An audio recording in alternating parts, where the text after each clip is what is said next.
बारामती शहर पोलिसांची मोठी कारवाई, तब्बल 2,35 लाखांचा गांजा जप्त। बारामती शहर पोलिसांनी मोठी कामगिरी करत जळोची परिसरातील एका शेतात बेवारस अवस्थेत ठेवलेल्या 2 पाण्याच्या टाक्या जप्त केल्या। स्थानिक नागरिकांनी दिलेल्या माहितीनुसार या टाक्यांमध्ये गांजा असल्याची माहिती पोलिसांना मिळाली। यानंतर पोलिसांनी तात्काळ कारवाई करत टाक्या ताब्यात घेतल्या। या टाक्यांमधून तब्बल 470 किलो गांजा जप्त करण्यात आला असून त्याची अंदाजे किंमत 2,35 रुपये आहे। याबाबतची माहिती अप्पर पोलीस अधीक्षक गणेश बिरादार यांनी माध्यमांशी बोलताना दिली। तसेच या प्रकरणाबाबत कोणाला काही माहिती असल्यास पोलिसांना कळवावे असे आवाहनही त्यांनी नागरिकांना केले आहे। आपला Vidarbha live bureau report, Baramati.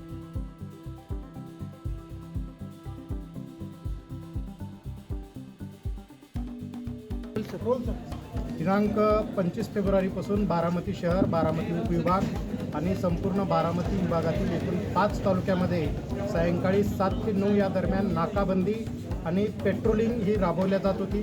त्याचाच एक भाग म्हणून आज दुपारी आम्हाला माहिती मिळाली की बारामती शहरातील जळोची रोडला एका ओपन प्लॉटमध्ये 2 पांढऱ्या रंगाचे ड्रम लॉक करून पडलेले आहेत। सदर ठिकाणी आमचे पोलीस स्टेशनचे इंचार्ज चिवड शेट्टी साहेब आणि DYSP आम्ही स्वतः जाऊन ते ड्रम ओपन करून पाहिले असता त्यामध्ये गांजा असल्याची आमची खात्री झाली।